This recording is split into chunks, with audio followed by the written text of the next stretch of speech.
अस्सलाम वालेकुम नाज़रीन, मैं हूँ सिमनी, आप देख रहे हैं चैनल न्यूज़ पॉइंट। नाज़रीन, इमरान खान को इस बात का इल्म हो गया है कि अब एक लंदन प्लान जो है वो तैयार हो चुका है, जिसके तहत इमरान खान को 10 साल के लिए जेल के अंदर डाला जाएगा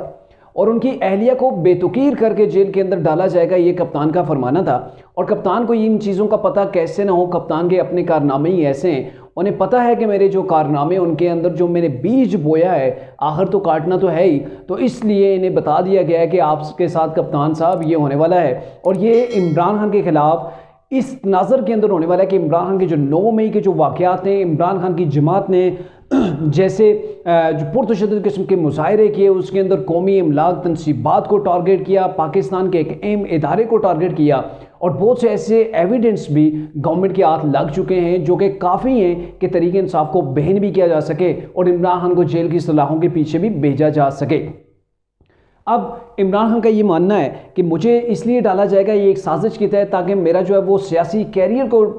मतलब समेट कर मुझे जेल के अंदर डाला जाए और पीछे पीडीएम जो है वो मज़े करती रहे। हालांकि बात यह है कि इमरान खान के जो मुकदमात उनके जो लोगों के हैं, जैसे लोगों को गिरफ्तार किया गया है, लोगों से इन्वेस्टिगेशन शुरू हो गई है और कौन था उनका मास्टरमाइंड जिन लोगों को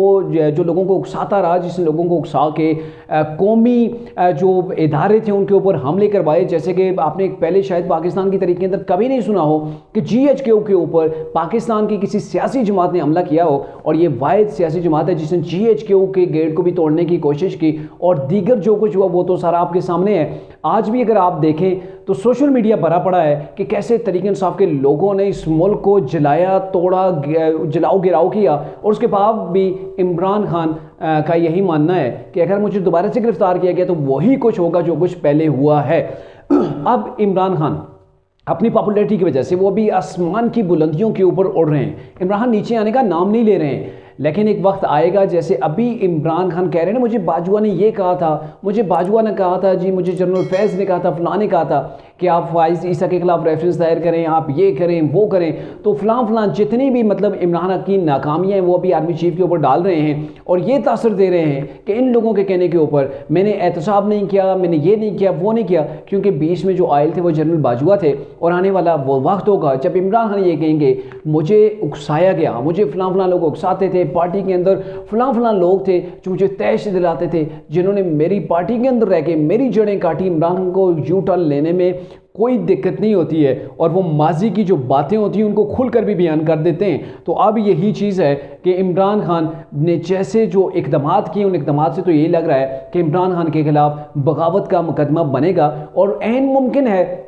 कि फ़ौजी अदालतों के ऊपर, यानी कि जो आर्मी का एक्ट है उसके तहत इनकी जो वो तहकीकात हो और फिर जो सज़ा भी हो उसी के तहत हो। और वही सज़ा देखते हुए इमरान खान के जहन के अंदर आया है, उन्हें बताया गया उनके लॉयर की जानिब से कि आर्मी एक्ट के तहत अगर वो आपके ऊपर जो है वो ये कार्रवाई चलती है, एविडेंस तो उनके पास मौजूद हैं कि जो इतने एविडेंस मौजूद हैं कि कम से कम आप 10 साल तक जेल से बाहर नहीं आ सकते। तो ये तमाम चीज़ें देखते हुए कप्तान घबरा गए हैं और उनका ये मानना है कि न सिर्फ मुझे बल्कि मेरी अहलिया को भी, जो कि ट्रस्टी हैं अल कादिर ट्रस्ट के अंदर, जिनके वारंट निकाले गए तो इमरान खान सब भी फिर गए। अब हर रोज़ अदालतें आगे बढ़ के इमरान खान को नहीं समेट सकती कि उसके ऊपर नई छतरी खोल सकती हैं कि किस किस केस से उन्हें बताया जाएगा,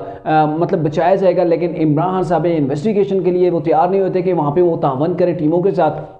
अदालतों के अंदर वो पेश होते हुए कतराते हैं, वहाँ पे नहीं जाते। अब तो उन्हें और भी खौफ होगा कि मुझे तो अदालतों से उठा लिया जाएगा। तो ये वो सारी सिनेरियो हैं, इमरान के वो इक़दामात हैं जो आने वाले दिनों के अंदर इमरान खान की अभी से वो सियासी जो पोजीशन थी उसको रिवर्स गेयर लग चुका है। बेशक अभी आप ना माने, शायद आप इस चीज़ से मेरी इस राय से इख्तलाफ रखेंगे, इमरान खान में कोई शक नहीं कि वो पॉपुलैरिटी की बेस के ऊपर अभी काफ़ी हाई हैं, लेकिन जो उनके इक़दामात हैं वो पाकिस्तान के इदारों के सामने हैं, वो पाकिस्तान की आवाम के सामने हैं। और ऐसे शख्स हो जो एक पुरतशद्दुद मुजाहिरों के अंदर मुलव्वस हो, जिसने पूरे पाकिस्तान की आवाम को ख़ुद आगे भेजा हो कि आप जाएँ जी फलां जगह आपने तोड़ फोड़ करनी है, ये करना है, वो करना है, ताकि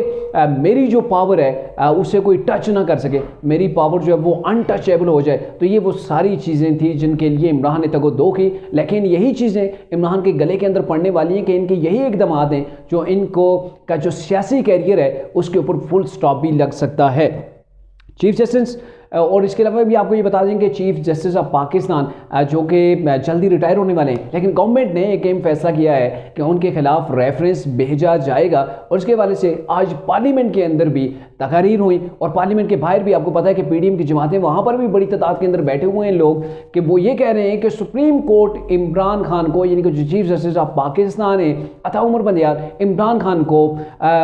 जो उन्हें रिलीफ नहीं भी चाहिए होता वो भी रिलीफ दिया जा रहा है। ऐसा रिलीफ जो कि अदालतों के अंदर से मिलना मुमकिन नहीं होता। इमरान खान के लिए अदालतों ने अपने पर जो है वो अपने बाजू जो है वो फैला के रखे हुए हैं, उन्हें वेलकम करती हैं, उनके लिए नेक ख्वाहिशात का इजहार करती हैं, जो कि बाकी सियासी दीगर जो जमातें हैं उनके लिए ऐसा रवैया बिल्कुल भी नहीं रखा जाता। तो दोनों जानब पार्लियामेंट के अंदर और सुप्रीम कोर्ट के बाहर हर जगह जो है वो सुप्रीम कोर्ट के खिलाफ जो है वो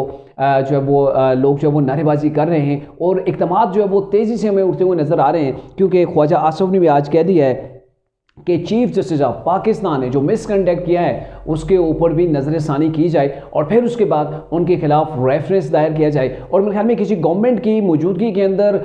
चीफ जस्टिस के ऊपर ऐसे रेफरेंस मेरे ख्याल में शायद एन मुमकिन है कि पाकिस्तान की तारीख में ये पहली बार होने जा रहा है। और ये वो चीज़ें हैं कि इमरान खान के जैसे हैंडलर पहले वो एक एक करके कोई रिटायर हुआ है, कोई चला गया है, और अब जो मौजूद जिनके वाले से पीडीएम की जमातें कह रही हैं कि इमरान खान को वो जो है वो सपोर्ट कर रहे हैं, जैसे मरीम नवाज ने भी कहा था, और कि जो चीफ जस्टिस ऑफ पाकिस्तान है ये इमरान खान के जो पुरतशद्दद मुजाहिरे थे इनको वही बचा रहे हैं उनसे, मतलब उन्हें गिरफ्तार किया जा रहा है तो दूसरी जानब वो इमरान खान को उठा के बाहर रख देते हैं अदालत से, उन्हें प्रोटेक्ट कर रहे हैं। तो ये भी बहुत जल्द जो वो रिटायर होने जा रहे हैं, अगर रिटायर नहीं भी होते तो कहीं पर भी कोई भी इमरान का अगर किसी इदारे के अंदर कोई सपोर्टर है तो उसके खिलाफ जो वो घेरा आहिस्ता आहिस्ता तंग हो रहा है।